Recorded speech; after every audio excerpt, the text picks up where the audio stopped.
INN ทุกทิศทั่วไทย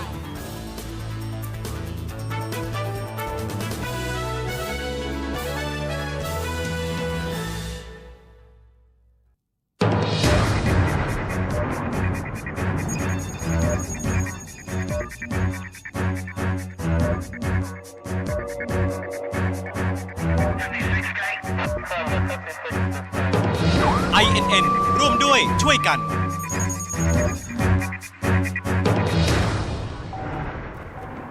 ไปพูดคุยกันกับดร.ภูเวียงประคำมินค่ะ รักษาราชการแทนอธิบดีกรมอุตุนิยมวิทยาสวัสดีค่ะดร.ภูเวียงคะครับคุณไพพันธ์ครับสวัสดีครับสวัสดีค่ะขออนุญาตเรียนสอบถามถึงสภาพอากาศในระยะนี้หน่อยค่ะท่านภูเวียงคะไม่ทราบว่าตอนนี้เองเนี่ยเป็นยังไงบ้างคะในส่วนของพื้นที่ประเทศไทยของเราค่ะคือจริงๆประเทศไทยช่วงนี้ยังคงมีลักษณะของกลุ่มฝนเกิดขึ้นอยู่นะฮะตอนนี้ทุกคนกำลังรอว่าเมื่อไหร่แล้วหน้าหนาวจะมานะฮะแต่ก่อนที่เราจะไปถึงตรงนั้นนะครับเดี๋ยวเรามาดูตรงนี้นิดนึงว่าในวันนี้นั้นลักษณะของสภาพอากาศที่เกิดขึ้นไม่ว่าจะเป็นทางเหนือทางตะวันออกเฉียงเหนือก็ตามเนี่ยถึงแม้ว่าจะมีฝนลดลงบ้างแต่ก็ยังมีอยู่นะฮะก็จะทำให้ลักษณะของสภาพอากาศหนาวที่จะลงมาในวันสองวันนี้ก็มาเบียดทำให้ฝนตกมากขึ้น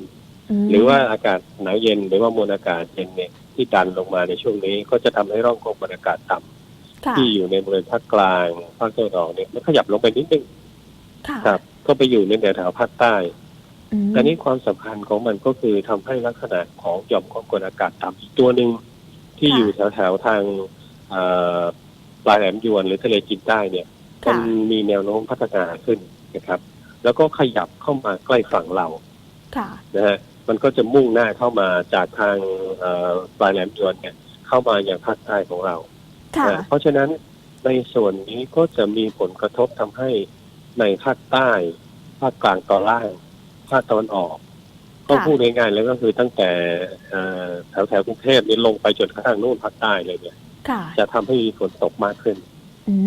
นะครับทีนี้เวลาฝนตกภาคใต้เนี่ยมันตกและตกแรงและตกนานดังนั้น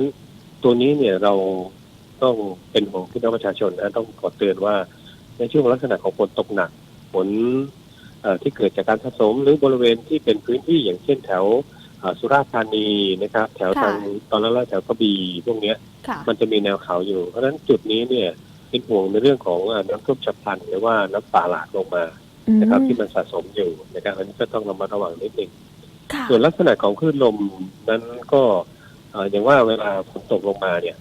มันจะทำให้มีลมแรงนะครับเพราะฉะนั้นจะทำให้คลื่นนี้กำลังแรงขึ้นได้ในช่วงระยะนี้ครับค่ะแล้วระยะอยู่ประมาณสักผมดูเนี่ยทางภาคใต้ตอนล่างๆนี่คลื่นมันบางช่วงเวลาอาจจะขึ้นไปถึง2 เมตรได้ค่ะค่ะแล้วระยะนี้เองเราได้รับรายงานไหมคะท่านคะว่าเกิดตอนตั้งแต่ช่วงต้นสัปดาห์ที่ผ่านมาจนถึงวันนี้นะคะมีพื้นที่ที่ประสบปัญหาแล้วหมายถึงว่าที่ประสบปัญหาเกี่ยวกับเรื่องภัยธรรมชาติโดนฝนฟ้าคะนองที่รับผลกระทบตอนนี้เรามีรายงานไหมคะว่ากี่จังหวัดแล้วคะท่านคะคือในช่วงที่ผ่านมาระยะ1 สัปดาห์ที่ผ่านมาเนี่ยยังไม่ค่อยมีอะไรน่าเป็นห่วงแต่สิ่งที่เราเป็นห่วงก็คือวันพรุ่งนี้นะครับในภาคใต้นะครับโดยเฉพาะแถวตั้งแต่จังหวัดจริงๆแล้วก็ไล่ตั้งแต่ลงจากเพชรบุรีประจวบ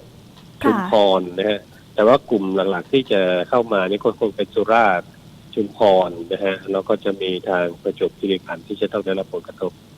ส่วนทางภาคตะวันออกมันก็จะอยู่ในแนวใกล้ๆกับชายทะเลก็จะมีทางจันทบุรีตราดเนี่ยอันนี้เป็นพระเอกอยู่ตลอดในเรื่องของการ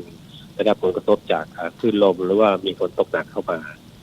นะครับอันนี้จะต้องเป็นห่วงนิดนึงครับค่ะและจากการประเมินเรื่องของสภาพอากาศหรือเข้าสู่ฤดูหนาวตอนนี้เรามีการประเมินไหมคะท่านคะว่ามันจะเริ่มเข้าสู่ฤดูหนาวเต็มตัวเนี่ยเมื่อช่วงประมาณเดือนสิ้นเดือนนี้หรือว่าจะเป็นช่วงวันที่เท่าไหร่คะท่านคะคือขออนุญาตแจ้งเรียนไว้นิดหนึ่งตอนนี้ทางกรมอุตุนิยมวิทยาเองก็ยังไม่ได้ประกาศการเริ่มต้นฤดูหนาวนะครับแต่เราได้แจ้งผู้สื่อข่าวไปแล้วว่าเราจะมีการแถลงข่าวการเข้าสู่ฤดูหนาวอย่างเป็นทางการของประเทศไทยเนี่ยในวันที่24ที่จะถึงนี้นะครับโดยจะเป็นการแถลงข่าวนอกพื้นที่เป็นครั้งแรกนะครับแล้วเราจะไปแถลงข่าวที่ริมโขงนะครับบริเวณจังหวัดนครพนมในช่วงนั้นก็เชิญผู้สื่อข่าวเดี๋ยวเราไป ค่ะ ฟังว่าหน้าหนาวของเราจะเริ่มอะไรยังไงจะหนาวมากน้อยขนาดไหน จุดไหน ค่ะ ที่เป็นที่เราจะต้องไปเยี่ยมเยือนบ้างในช่วงหน้าหนาวนี้นะครับ ค่ะ ก็ถือเป็นการสร้างสีสันครั้งแรกเลยก็ว่าได้ เพราะว่าเป็นการแถลงข่าวนอกพื้นที่เรียกได้ว่าเป็นการสัญจรได้ไหมคะท่านคะท่านผู้ยังคะ ใช่ครับผมใช่ครับ ค่ะ ครับ อันนี้ ผมก็เป็นการสนองต่อนโยบายของทางรัฐบาลด้วย เราไม่เที่ยวเมืองหลังแล้วเราเที่ยวเมืองรองด้วยครับ ค่ะ ก็นอกเหนือจากการที่จะมีการแถลงข่าวก็คือเหมือนเป็นการโปรโมทการท่องเที่ยวในบริเวณดังกล่าวด้วยใช่ไหมคะท่านคะ ใช่เพราะว่าในช่วงนั้นเนี่ยจะมีเทศกาลเขาเรียกกันว่าไหลเรือไฟของจังหวัดนครพนมด้วย ค่ะ อันนี้ก็สวยงามน่าจะไป ผมก็จะได้ถือโอกาสนี้นะฮะแถลงข่าวและก็แจ้งพี่น้องประชาชนทั่วประเทศรวมทั้งพี่น้องที่อยู่ทาง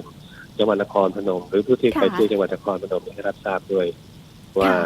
ฤดูหนาวของเราเนี่ยเริ่มต้นแล้วหรือยังจะเริ่มเมื่อไหร่อะไรอย่างไรครับผม ค่ะ ก็วันนี้ก็ได้ข้อมูลค่อนข้างที่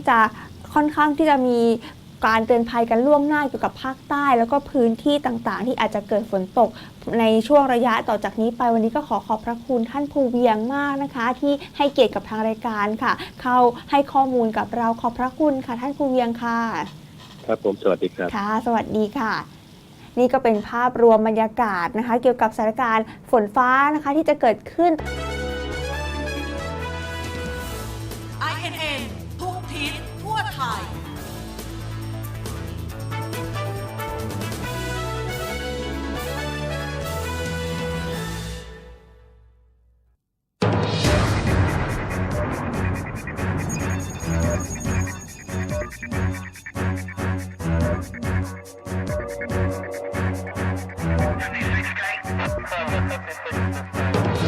INN ร่วมด้วยช่วยกัน